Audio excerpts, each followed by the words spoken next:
So hello, everyone. I am Kanitra Fletcher, Associate Curator of African American and Afro-Diasporic Art here at the National Gallery. And welcome to the 2024 Elson Lecture. The Elson Lecture Series features distinguished contemporary artists whose work is represented in the National Gallery's permanent collection. The Honorable and Mrs. Edward E. Elson generously endowed this series in 1992, and this year we are thrilled to feature Todd Gray. Todd Gray is a photo-based artist who lives and works in Los Angeles and Akwidaa, Ghana. His work aims to destabilize assumptions about the veracity of photography and provoke reconsiderations of long-accepted norms and beliefs surrounding the medium, including the role of the viewer in constructing meaning while examining ideas of African diaspora, colonialism, societal power structures, and dominant cultural beliefs. He received both his BFA and MFA from California Institute of the Arts in 1979 and 1989, respectively. His work has been exhibited at the National Portrait Gallery in London, the Brooklyn Museum of Art, Detroit Institute of Art, the Wadsworth Atheneum Museum of Art, Museum of the African Diaspora, and the California African American Museum, as well as the 2019 Whitney Biennial. And you have a show opening in Oslo next month. Where's the institution? Actually, it's Stavanger, Normandy, and it's Gallery Opdal. Oh, okay. Which I cannot pronounce, so I'm glad you did. And next year, February 2025, he will have another major show at LaxArt in Los Angeles. In addition to the National Gallery of Art, Gray's work is represented in numerous museum collections, including the J. Paul Getty Museum, the Whitney Museum of American Art, Museum of Fine Arts Houston, Los Angeles County Museum of Art, Studio Museum in Harlem, National Gallery of Canada, and the National Gallery of Victoria in Melbourne, Australia, among others. Writing on his work has been published in the New York Times, the Los Angeles Times, the Boston Globe, the San Francisco Chronicle, New York Magazine, Frieze, Aperture, Art News, and Art in America. And he is also the recipient of several awards and fellowships, including the Rome Prize Fellowship in Visual Arts from the American Academy in Rome, the John Simon Guggenheim Fellowship for Fine Arts, and the Bellagio Creative Arts Fellowship from the Rockefeller Foundation. And Gray is represented by both Lehman Maupin and David Lewis galleries. And this discussion is partly on the occasion of the National Gallery's acquisition of his photo sculpture, Atlantic Double Dutch, which we acquired last year. And please note, it is on view in our West Building and Gallery M49, which is where we feature our Dutch maritime paintings. And it's on view in that gallery for reasons that will become apparent later in the discussion. So welcome, Todd. Thank you for being here. So happy to be here. Just really honored and grateful that the National Academy of Art has brought me into the collection and really named me as a distinguished speaker, distinguished artist for this affair. So thank you. And thank you for coming. Yeah, you deserve it. Well, I'd like to begin with, I guess, the beginning, which is when did you start taking pictures? What drew you to the medium to begin with? What drew me is that I could not draw. My mother was a fantastic draftsperson, and she could draw. Whenever I did it, you would have no idea. It would just be stick figures. And so until I picked up a Brownie camera, 12 or 13 years old, I said, oh, wow, I can make pictures. And that's what started it all. And that morphed into my love of rock and roll. Whenever I'd go to concerts, I'd see that there was photographers right at the base of the stage. And I mean, I would have preferred to be on the stage with a guitar or something, but my musical abilities are wanting. So I thought, how can I get there? And I partnered in high school with a photographer, Niels Losauer, who is the king of heavy metal photography. He just did a book on Van Halen, Thin Lizzy, all of these big groups. So we basically wanted to get in the concerts for free, and we found out that we could do that with a photo pass. So we started taking pictures And Those real photo passes? no, these were things that we made up in the print shop in high school. And so we had fake photo passes, but it allowed us to get to the base of the stage, or the front row where the seats are. We couldn't get backstage because those security guards knew that they knew what the real thing looked like. But we were able to take a lot of photos, and ironically, that's how I was able to get on the Rolling Stones XL on Main Street tour. Right. And this is like one of the benefits of being in LA. You were born and raised in LA. You've remained there throughout your career. You didn't, quote unquote, run off to New York. You remained there for. Yeah, especially at 17. Well, but you went to school in LA, you remained in LA. And so LA, of course, was an important place to your career and your practice. And this is one of the ways, right? The music scene, the celebrity, the fashion scene, show business, really, right? Yeah, that was basically all I desired, was to be in show business, because you can't escape that being in Hollywood, being in Los Angeles. So it was very natural inclination. And it wasn't until I went to art school. I went to art school. I was trying to decide. I knew I loved photography, and I knew I had to study. So I was between Art Center in Pasadena, which churned out, at that time, really fantastic photographers that went into design, editorial, magazine, so forth, or California Institute of the Arts, Cal Arts. And my mentor at the time was Ray Manzarek. Ray Manzarek was the organist for the Doors, because I had gone to school with Danny Sugarman, who wrote the biography of Jim Morrison, No One Here Gets Out Alive, and brought me into the whole Doors orbit. And I was talking to Ray, and I said, Ray, I'm between Art Center and Cal Arts. And Ray said, Todd, you're an artist. Go to Cal Arts. That's where you need to be. And and while I was there, I didn't tell folks that I was actually there to learn art process that I could apply to commercial photography. Right. But and you went on to have an incredible career in commercial photography. Talk about some of the, well, actually, we have a couple of images that sort of give you a taste of what he has done. I mean, you have worked on over 100 album covers. You were directing music videos. I mean, you had a thriving commercial career. Yes, but to be clear, the commercial career was to finance my art practice. Right. Because it was a way that I could shoot a bunch and then not do anything for a month or so I could actually work on an art project and then go back, and I didn't have to work a quote unquote 9 to 5, to survive. So I really threw myself into it, but I was always making art, always doing projects.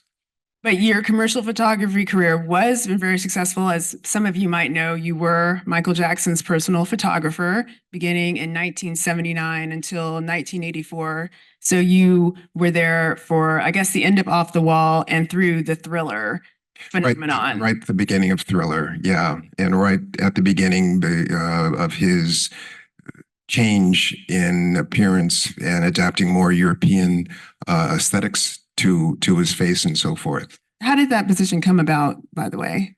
I was shooting a portrait of Gladys Knight for her press kit, and her management also managed the Jacksons. And so they hired me to photograph the Jacksons at Soul Train, getting the gold album, getting Michael's multi-platinum album award and so forth. And then I went on to American Bandstand and did the same photo. And then I was at the Forum, a venue anyway, they were performing at the Forum, a big stadium in Los Angeles. Mm-hmm. And Michael comes up to me for the first time. He goes, Todd, do you like me? And I am sort of taken back. You should be, yeah. Because I don't know why is this multimillionaire asking me if I like him? And I said, why? I said, Michael, I don't even know you. This is really the first time I've had a conversation with you. Why are you asking me this? And he goes, well, you talk to Tito, you talk to Marlon, you talk to Jackie, but you never talk to me. And the truth is, well, then I responded, well, that's because you're always so busy. And, you've got the vice president of CBS Records with you. You've got the head of this radio station over here talking to you. You got Quincy Jones coming in. Right. I said, I'm not going to get involved in those conversations. I said, I'm just the photographer. So he said, "Are you sure it's because you don't like me?" And I go, "No, man, it's because I respect you." The next week, I get a phone call from him, rather from management, and I'm told to go to Disneyland with Michael to to photograph him. And it was the Disney. Okay, I'll try to speed this up. No.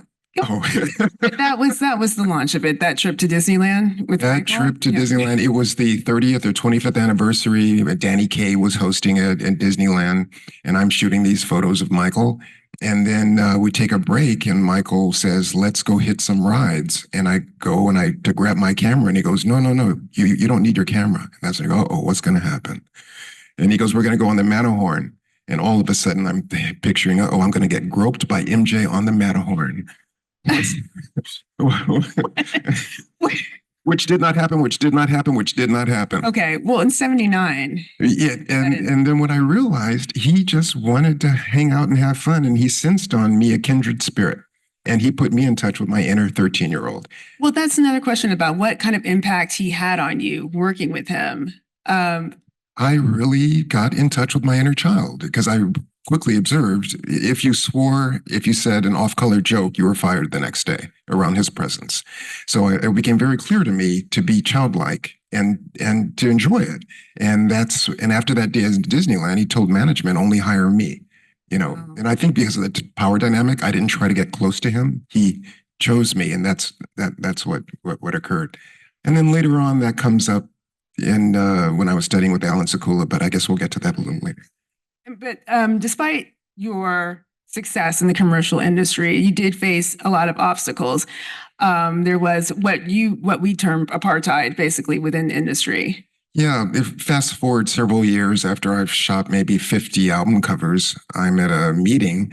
It's at a record company, and I go, "When's the next job? When's the next job?" And they said, "Todd, relax. You're good. You'll get work." And I go, "Wait a second. You don't understand. I'm only allowed to participate in about 20% of your artist roster, Right? because 20% of your artist roster are Black. So only the R&B artists and some of the jazz artists." And I said, "Whereas Matthew Rolston, Herb Ritz, Andy Liebert, all these other people, they have access to 100% of the roster, but I can only because they can shoot white people. I was not allowed to shoot white people." And then they gave me Eddie Money, who was their most difficult artist at that time, and I did his press kit photos. And then after that, I never got another job. And that's when I realized, I realized something. So that's, I realized how it works. And You're also called Too Creative, which is a wild. I shot 8 pages I was told by my friends, if you really want to get big, go to Italy, shoot for Italian Vogue. So I took my BFA portfolio to Italy in 79, and I was awarded 8 pages of Vogue Italia Bellezza. And I brought those tear sheets back, showed them to art directors in LA, and they loved them. One thing about art directors, I didn't tell them that I had an art career. I never told the art folks that I had a commercial career, and I never told the commercial folks I had an art career. Right. Why? Because a lot of the graphic designers started off as painters, and then they switched to graphic design because it's a more secure profession. And I just knew, they really wouldn't like to know that I had a thriving art career. And vice versa. You were a flaneur if you were a commercial photographer. I mean, even Avedon had some problems with that. So my train of thought has just wandered. Well, you called Too Creative. Yes. I brought back these Italian tear sheets of Italian Vogue, and the criticism was they all love them. They were fantastic. And I did the annual report for the LA Art Directors Club, which is very prestigious, but I never got one job. And I was told I was just too damn creative. Well, speaking to that creativity, while you were working in commercial photography, you were also doing a lot of different experimental works. Here are a couple examples. Apologies for the quality of the images. These were just taken really quickly in your studio, but you see that you're writing on the works, you're tearing them up and then reassembling them. Can you speak about what you were working on at this stage in your career? Yeah, this is the Urban Myth series. And at that time, I really started thinking of myself as a diasporic, even though I didn't know that word diasporic. This was 1981, 82. And I just realized I'm in America, but I'm not really accepted.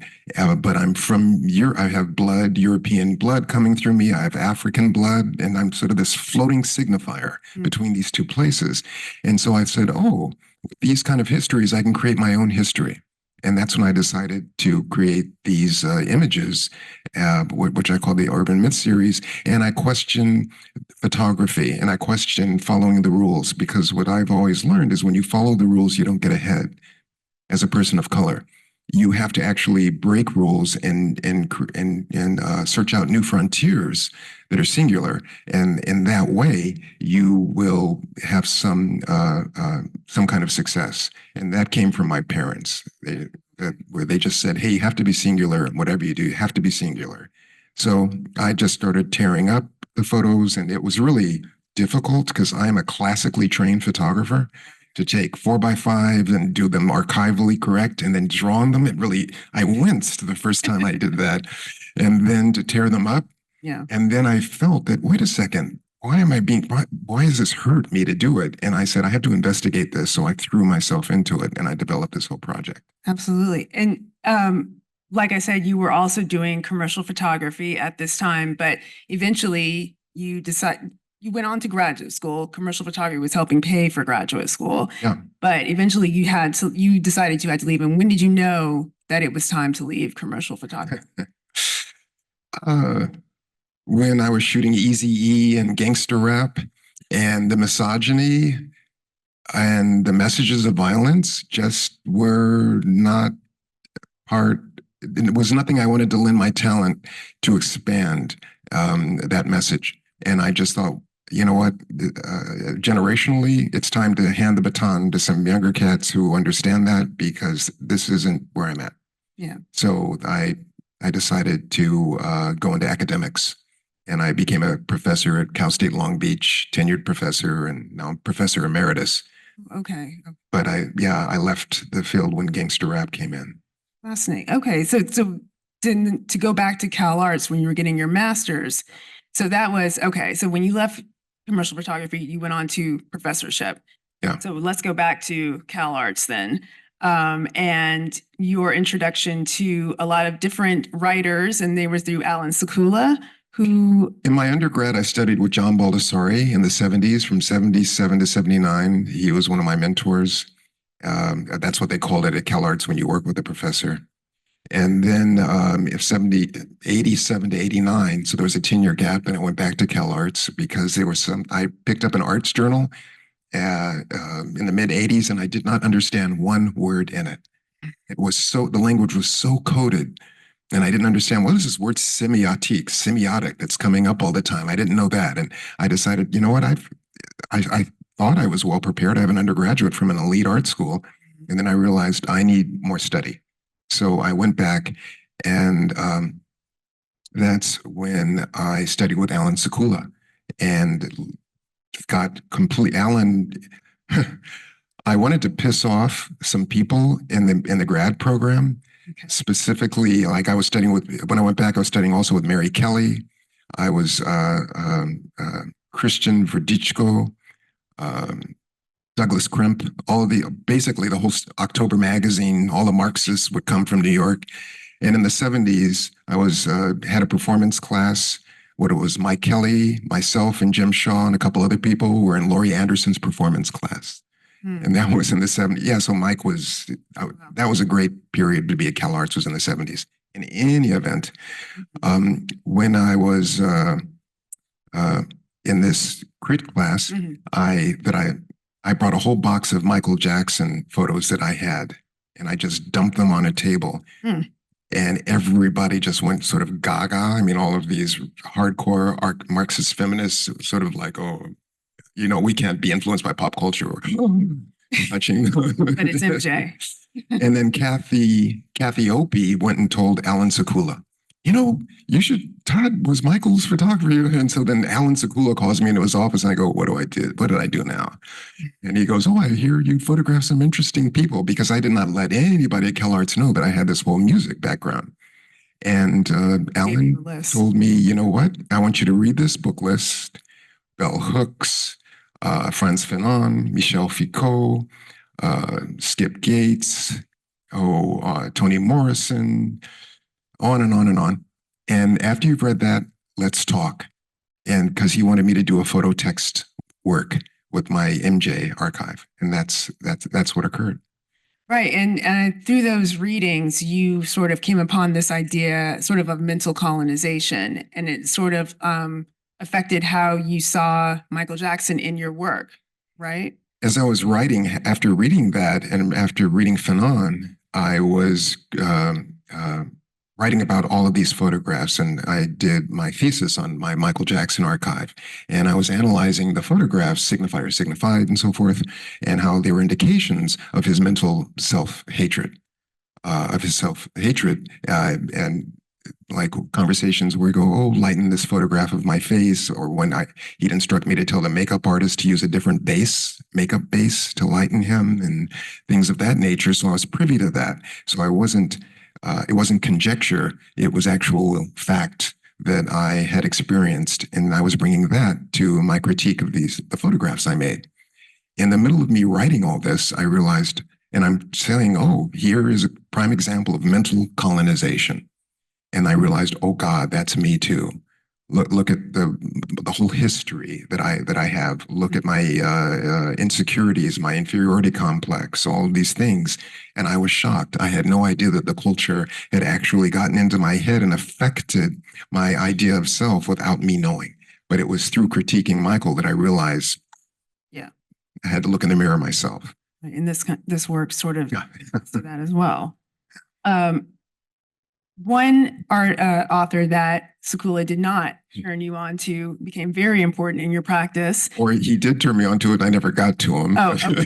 But either way, I'm trying to, yeah. Eventually, you had, was it dinner with John Akumfra and Carrie Mae Weems, yeah. And they mentioned this author, and who is Stuart Hall, yeah, who has become enormous in your, right?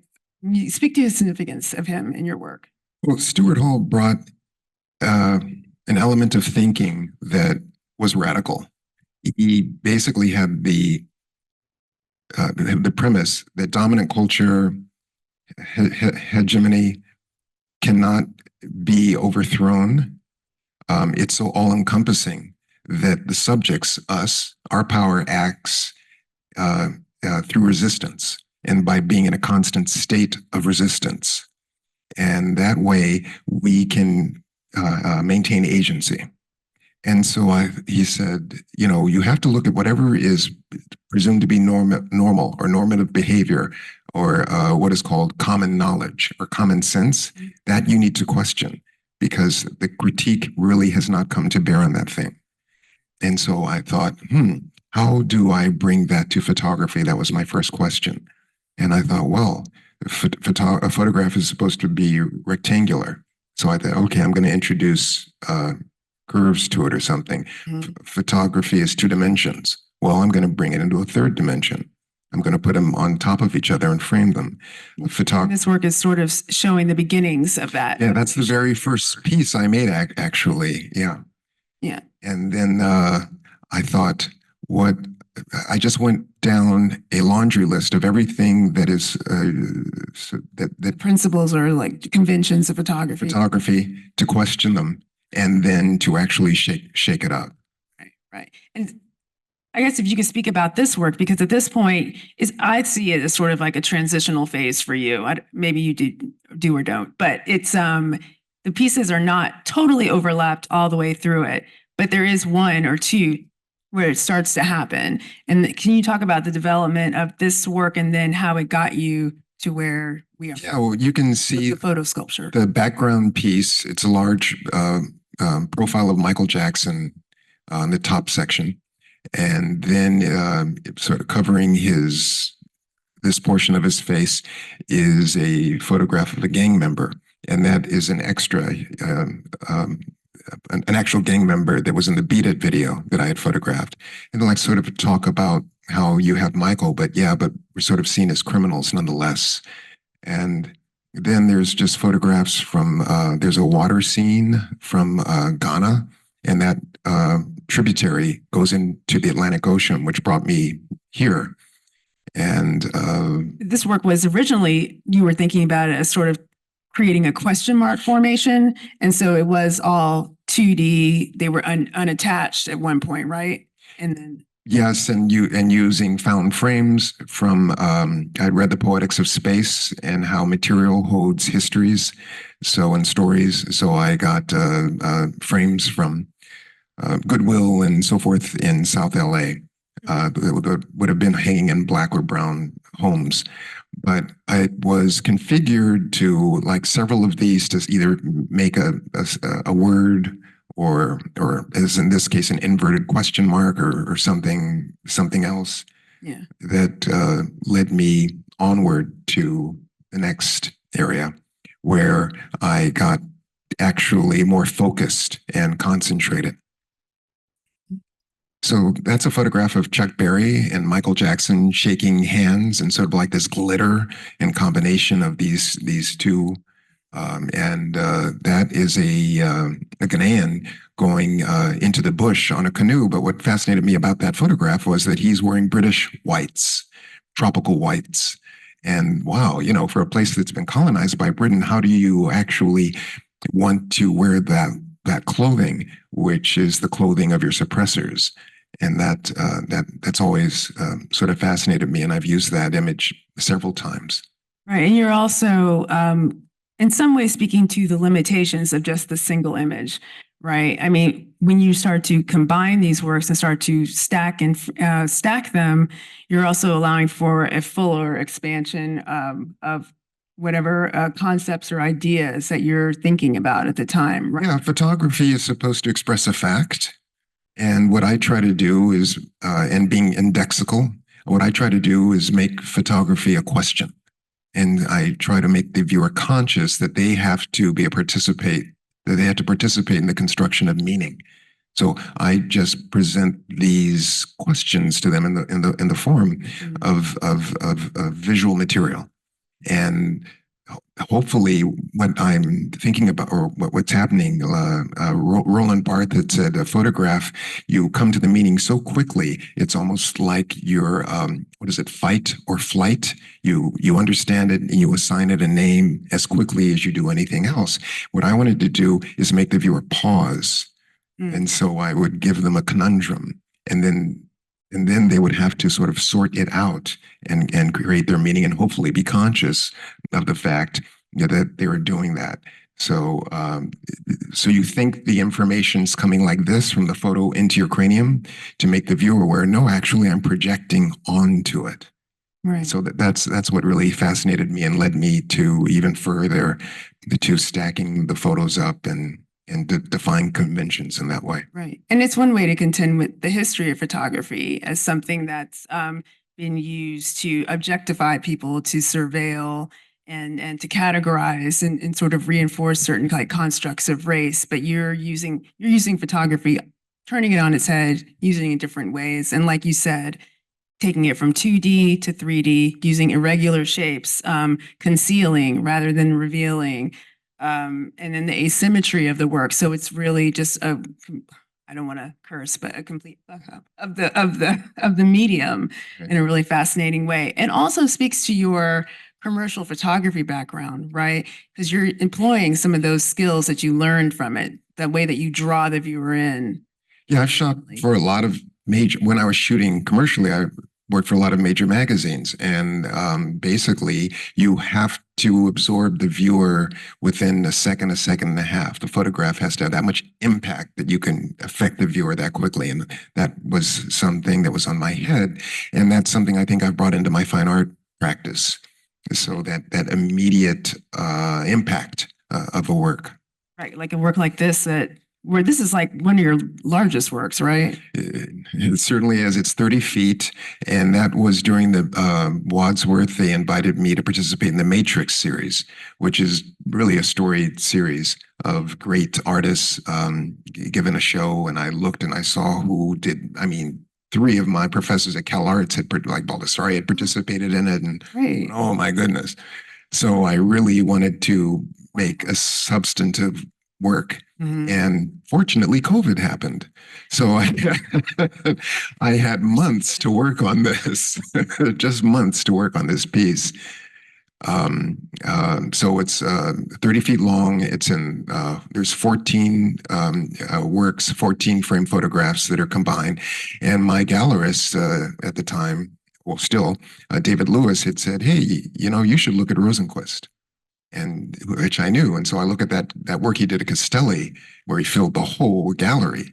And I thought, got it. Yeah. And that's when how I executed that work. And while you have been based in Los Angeles for a very long time, you also have another home in Ghana, which I mentioned earlier. And I want to speak about that before we get to one of your major series, because your time spent there relates to that series. And you have a home is it near Accra, Akwidaa? Akwidaa is near Takoradi. It's about 4 hours, 5 or 6 hours by car from the capital city, Accra. Yeah. Okay. And you have like 3 or 4 acres. 3 acres. Oh, 4. You're right. Yeah. On the water. Yeah. On the ocean. And what led to your residence in Ghana? Well, I went there in 1992 with Stevie Wonder to photograph his album cover. And a really funny aside, we come into Heathrow and there's this long line, you know, to get through customs, but, you know, they picked us up in an electric golf cart and I see Elvis Costello and I'm going, and Elvis Costello's in line and I'm going, my God, there's Elvis Costello. And Elvis Costello's going, oh my God, there's Stevie Wonder. as we go through, but that's so Steve, Steve anyway. Yeah. Just Mr. Wonder. Yeah, Mr. Wonder. No. And he is a wonder. On all these conversations we'd have, I was there a week with him. We keep saying, this is where we're from. This is where we're from. There's a very high percentage that we're from this place. And so he said, you got to buy land here. And I go, yeah, Steve, whatever, you know. Well, I didn't say it, but I thought it. Yeah. And then 10 years later, as I'm a professor and I get tenured and I'm given my first sabbatical, NYU opens up a campus in Accra and I'm invited out. Deb Willis did an exhibition to celebrate that. So I go out there for the opening. I travel around and I find a beach that has nice waves, and I'm from California. I used to surf. I never in my life thought I could afford a beach house. But my wife and she came back out, Kyung Mi Shen, and we found that we could actually afford a place in Ghana. So. And what was your time spent there like? In the beginning, it was during my academic breaks. So the summer academic break, which is 3 months, and then the month-long winter break, we would go there. Okay. That was from 2006 when we started building. And then we wanted to share it with people. So we opened it up to an artist residency. Kanitra Davis has done it. And April Bay. April Bay. And if you look at her, what is it called? Her Afrofuturist project. She conceived that while she was at our residency. Those of you who know April Bay's work. So it's been quite nice. You're also, of course, taking photographs while you're there in Ghana. Oh, yes. Yeah, absolutely. It's at one of the foundational subjects, yeah, that I work with. So doing a lot of, it's evolved, but over the years now, I've been concentrating on slave fortresses, slave castles, slave trails, where you would march from the interior to the actual fortress. Right. And landscapes, but it's taken from the position of the slave trail. Oh, okay. Right. And they've became a part of the Euclidean Grigri, which is one of your major series. Can you speak about the conception of this series, which includes works from Ghana, but as well in Europe as well? Yeah. Well, Euclidean Grigri came about when I got the Guggenheim and I was given, I was actually at the Bellagio, the Rockefeller Bellagio, the residency. Fellowship, yep. And I noticed these gardens that required 23 gardeners to maintain. And I thought, wow, it was hard for me to imagine why. Yeah. Then I realized these were signifier of wealth and power. And so I realized how gardens, architecture stand for something. They're signing more than just beauty. And I thought, oh, this is really ripe. So I proposed to the Guggenheim that I would shoot gardens and imperial architecture in Europe that enhance their wealth through the African extraction of African bodies or material. Right. And I got the Guggenheim, so I was in London, Paris, Brussels, on and on and on and on, and shooting these gardens and palaces and so forth. And then coming back and combining them with scenes from Ghana. Right. And that's sort of a Euclidean Grigri, and that's yes, it does. I realized that the first show there was at Pomona College, now the Benton Museum, but the first showing of Euclidean Grigri was about the Euclidean being the geometry. The rational, the mental, how I've been trained, and as Westerners, how we think. And then the Grigri is about what I call neck down, using your body, using your idea of impulse, and something that I was told in CalArts, never trust. Because one should always run it through the critical mind and then because one must always be cautious, and one must be cautious about modernist tendencies, of art and so forth. So because when I went there, it was completely postmodern. And, what is it? Modern is the opiate for the people. Oh, I'm sorry. Religion is the opiate for the people.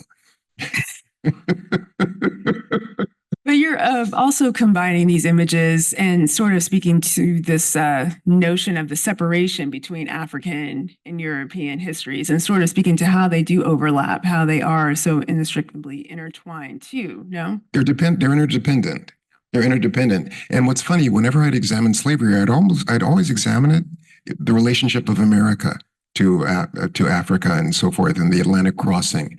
And I decided, wait a second, we are an outgrowth of European culture. And so that's what led me to step back and take historically another view. Let's look back and be critical of Europe for a change. Yeah. Because a lot of the artists I knew or thinkers were really just talking the direct relationship of slavery in America. And I said, well, hey, man, that something happened before that. And so that's what also led my thinking. That's the Jardin Luxembourg in Paris. Those two with the podiums, pedestals rather. And that kind of speaks to what led to the formation or the creation of the Atlantic series as well. They are related, and with the Atlantic series, you have a sort of a standardized background. Actually, let me to this next image so you can see it better, where you have a background format in place, right? That you see in all of the works of the Atlantic series. Can you describe and talk about those images? Yeah, I wanted to work serially. I wanted to work in a series, and I decided that when I did a piece, the very where is that? Lisbon. That's the National Palace of Lisbon. In the back, Calu's Palace, and yes, figures, and then underneath that is the Palace of Fine Arts in San Francisco, which is a copy of Baroque architecture and so forth, and so that really hit the nail right on the head, whatever. Then I've always made sure that the Atlantic Ocean is there. So that first underneath Barry White, that's the Atlantic Ocean taken from our front lawn. And so in here, that's signifying this crossing and so forth. And I chose to use that portrait I did for an album cover with Barry White because it's supposed to signify, sort of this Black excellence And then the cosmos is behind them, which to me is infinite possibilities. Because and so here we have this example, but but for me, there's a double edge to it also. And so that double edge being, yeah, you have the one out of maybe what, 100,000, the one out of 200,000, the one out of 500,000, and how photography and media holds that up to go, wait, look at this, you can make it. And that goes back to Stuart Hall, because Stuart Hall is saying how optical medium, photos, and so forth, they actually they construct a reality which we call normative, and those mechanisms are monitored through mass media, and that's how power structures are maintained and so forth. So he said one must be very critical of optical media because it has this way of communicating. And a part of that series is, of course, Atlantic Double Dutch, which is the work that's on view again in the West Building. The top image, so you have the standard background with the Calouste Palace, the Palace of Fine Arts, and then the Atlantic Ocean.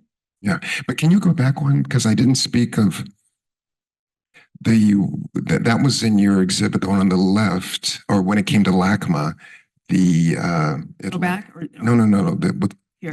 Yeah, okay. With Tiepolo, because that led me to actually photograph details of paintings and so forth and put them in to tell the story. And so it's all gestural. You have the gestural figures on top. You have the gestural figures and the painting from the Venetian painter, Tiepolo.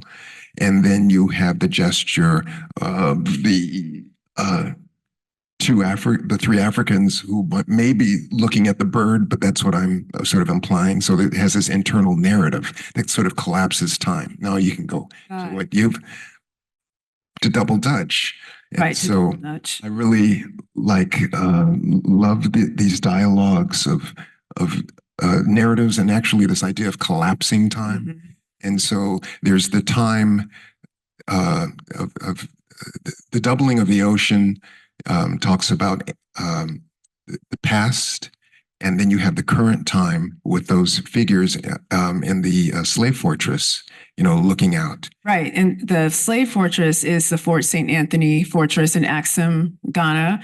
It was built by the Portuguese in 1515. It was then captured by the Dutch in 1642, became part of the Dutch Gold Coast, where different types of goods were traded, gold, ivory, pepper, as well as African people. And that speaks to why it is on view in our Dutch Maritime Paintings Gallery, where there are several images of ships, Dutch ships that carried all of those things on them as well. We're transporting goods, transporting people. And so this work is sort of unearthing that hidden history, in a sense, for the gallery.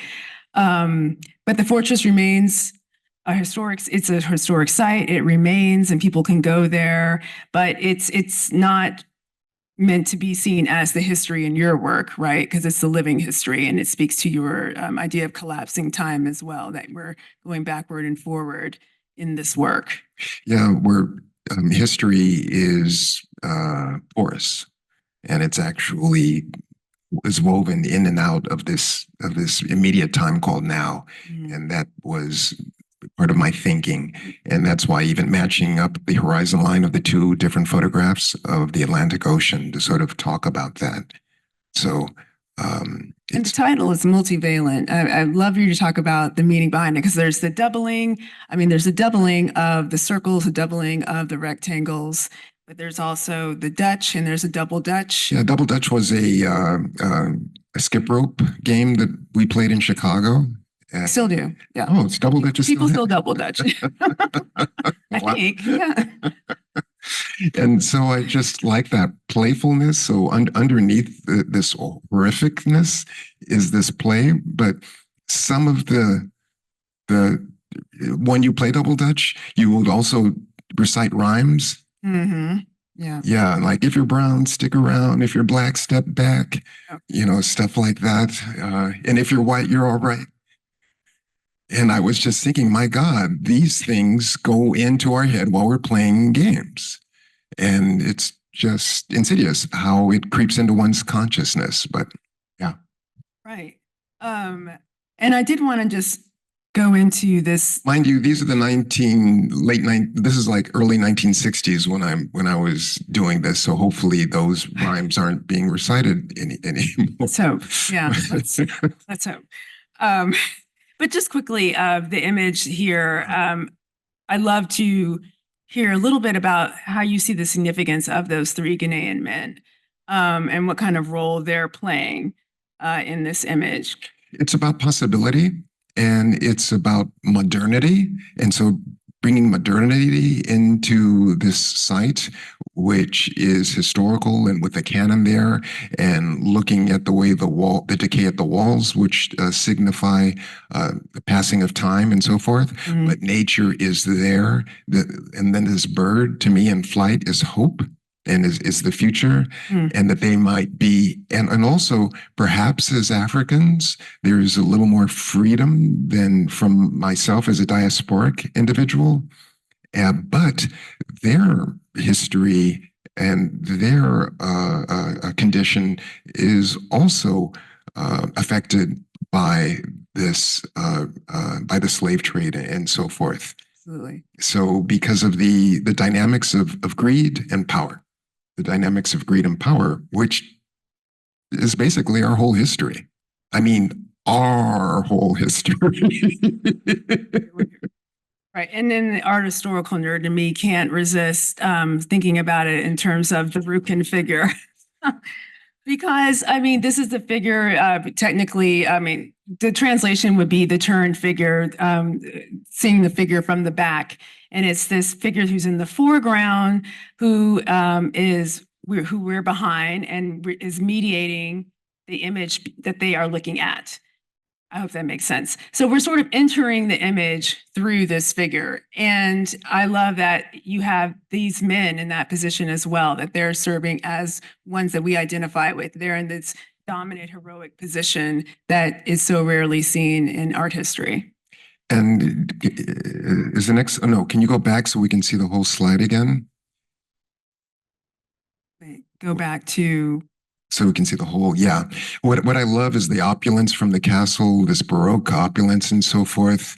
And then the ocean, which is nature, and the sort of how it floats in time because it's contemporary time, it's classical time.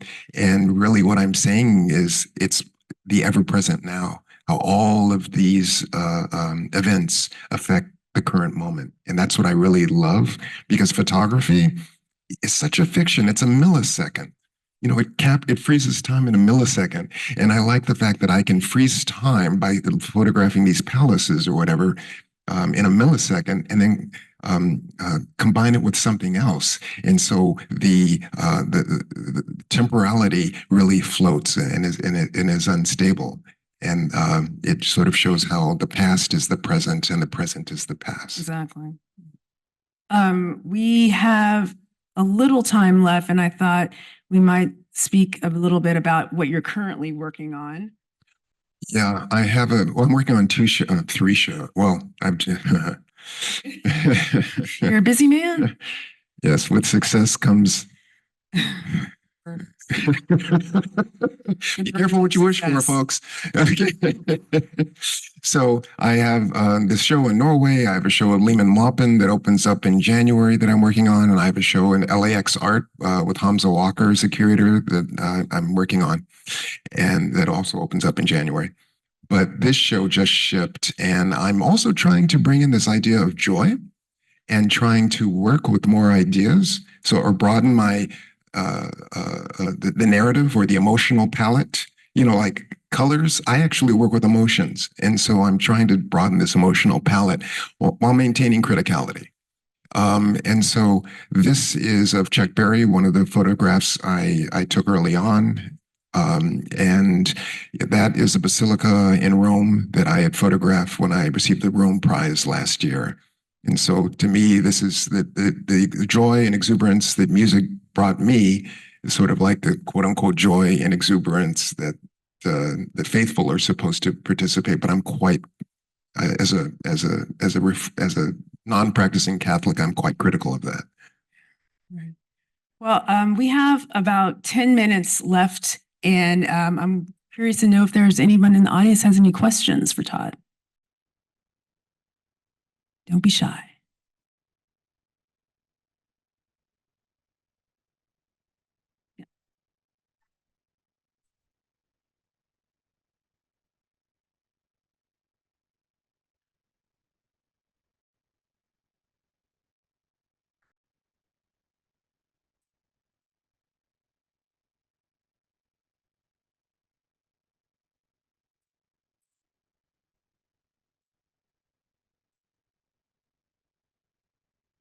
Well, you should repeat the question. Making sure you heard it. Yeah. Oh, you were asking about duality? Well, okay. No, that's for folks who are not. So duality you're asking me about and how no. It's actually, so this is being recorded. So for duality, I think of double consciousness as soon as you said the word duality. And so was it Du Bois who wrote about double consciousness? Because that was extreme. My parents made certain that we were aware of this.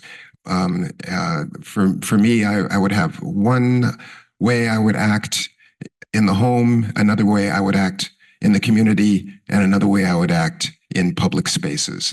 And to be very clear about that, my notion of the way I spoke changed. And so this idea of double consciousness and change was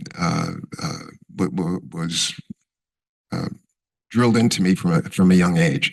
And I think more than duality, I prefer to think of plurality, because I think that duality implies binaries. And binaries, I think, are false notions of rational thinking. Binaries suggest there's only two ways. And to me, there are hundreds of ways. And we limit it to the good, bad, evil, correct, wrong, so forth and so on. And I try to maintain the notion, and also with the work, that that the work is polymorphous, it changes forms, and that I am thinking in a pluralist manner, so that there are many ideas that are being held. Because once something is fixed, you can't fix. Everything's moving, everything's in motion, and that's very much like Stuart Hall too, that identity is always in production. You're always becoming. You're never in a state of becoming. Yes, in a state of becoming. Yeah.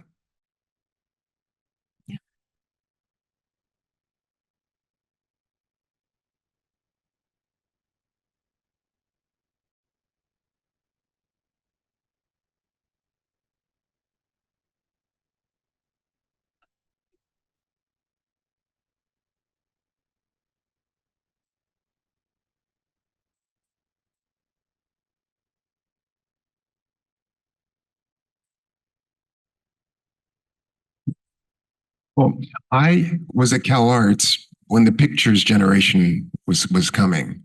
And I'm very aware of the pictures generation's artists. And part of what made the pictures generation is that they would appropriate other. For me, Hamza and I just were talking about that. He goes, "Yeah, Todd, you're appropriating yourself." I said, "Hamza, how can I appropriate myself?" So, but we were having this, a similar conversation, and I am a stone cold Ansel Adams loving photographer, and I'm proud. I'll wear that. Sarkowski's okay to a degree, or with me. So it was very important that I was the author of every photograph that I've taken in the work. And I remembered it was either Baldessari was telling me the photography, no, it was Sakula. Photography is a floating signifier without a caption. It can sign anything until you have a caption. And that's when I realized, that's the strength of Baldessari's work. How he really takes advantage of that floating signifier so he can really destabilize the photograph. So back to your question of appropriation and questioning. No, I took the photograph. I own the copyright, hardcore. I own my copyright. And I like putting it into these critical conversations. So it's no longer at the service of capitalism. It's no longer at the service of commerce. I'm putting it at the service of thought. So. Yes, we have a question. Can you raise your hand? I can't see you. Ah, okay, thank you. Why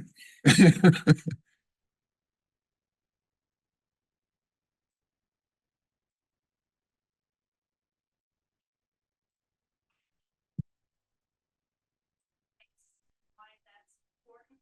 And a related question, I guess, is you didn't bring any of those Michael Jackson photographs that you threw on the table. And is it sort of to frustrate? No, I just wondered what is the purpose of including things or not showing? I use Michael Jackson in those early works because he is the most recognized, not only Black man in the world, but I would say he, at the time, the most recognized figure in the world, bar none, period. And I knew if I showed his face, he would take over the meaning of the work. And it would become celebrity, it would become his history, and so forth. So I wanted to use him as a poster child, as a sign that he is African. He's an African diasporic because we never see him as such.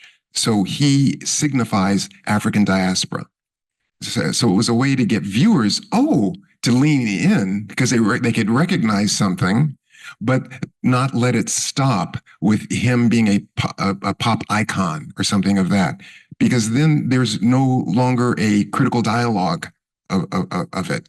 And that critical dialogue and this other idea that he's an African or he came from Africa or we came from Africa and we're in the diaspora. Why? Because of capitalism. Then that's important. So that's why. And also when you show it, it's no longer a question. And I wanted to make a question. One of the things also, that photograph with them in the when did I take that? 79, I think I took that photograph. That handshake came out of Vietnam. That handshake came out of Black soldiers who would recognize, are you down? They'd shake their hand in a certain way to see where you are politically. And then, of course, that got carried on to sports, and now it's everybody. But that was a signifier of Black power and Black consciousness in the 70s, and it came out of Vietnam soldiers. Yes.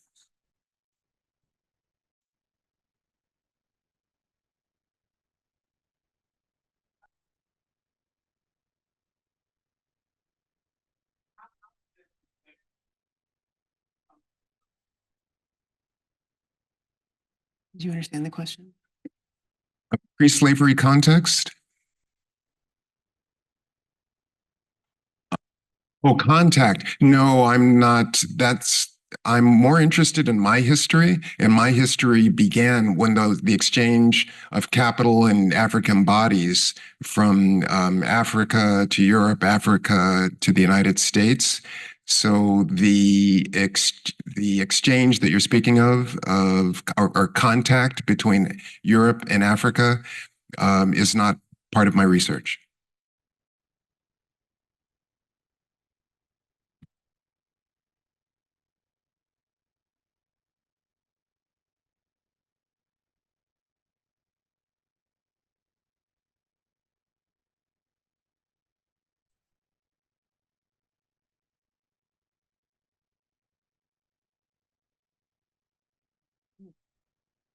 Let's see, the first time I went into a slave fortress, Steve told me to go to Cape Coast and visit the slave fortress, and that was in '92, and I shuddered. I really felt my body felt overwhelmed.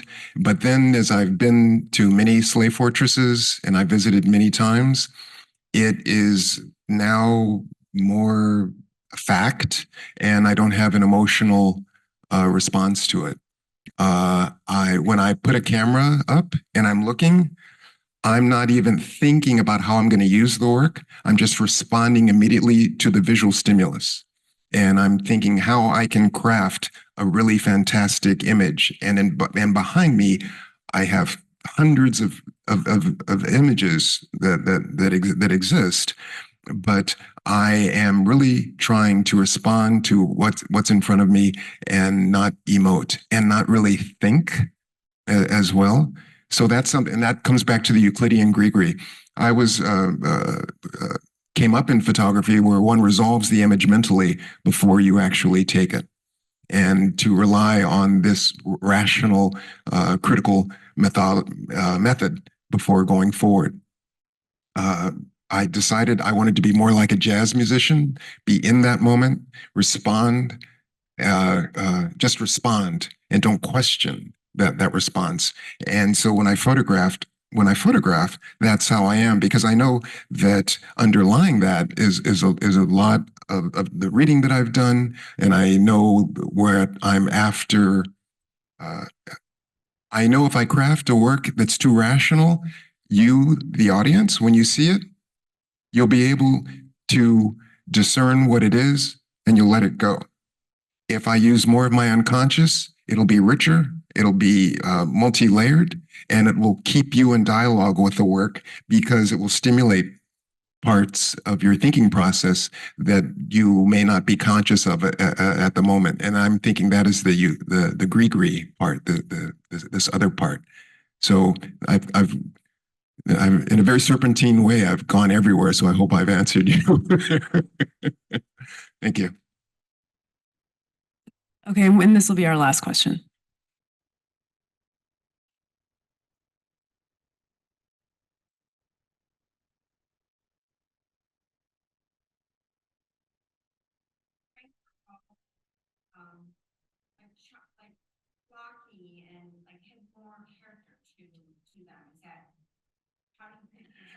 The earlier frames were, it's very simple. I would go to Goodwill stores and garage sales and get frames, and they were of a certain size, and that was due to economics. You know, they were cheap. However, as I went to a Julie Mahetru show, and the scale of her work just hit me like crazy. And that's when I decided I was going to ramp up my scale and rely more like a painter, where the viewer can be transposed and go into the work. And I knew the only way to do that was to ramp up scale. There were no frames of that size at Goodwill. And so as the work has progressed, I've had to have custom frames made. And then I've decided to refine it more, you know, as you get more, so that so it's not as ornate. Well, thank you. It's been a pleasure. Thank you all for being here.